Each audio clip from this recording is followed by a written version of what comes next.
Oktyabrın 2-də Kopenhagendə Azərbaycan prezidenti İlham Əliyevin Niderland Krallığının baş naziri Dik Schof'la görüşü olub.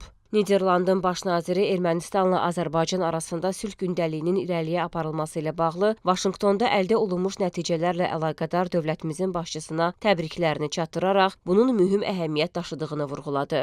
Prezident İlham Əliyev də öz növbəsində Amerika Birləşmiş Ştatlarının prezidenti Donald Trumpın şahidliyi ilə Ermənistanla Azərbaycan arasında imzalanmış Vaşinqton bəyannaməsinin və Ermənistanla Azərbaycan arasında münasibətlərin normallaşdırılmasına dair sənədin regional sülh baxımından əhəmiyyətinə toxundu, iki ölkə arasında artıq sülhün mövcud olduğunu qeyd etdi.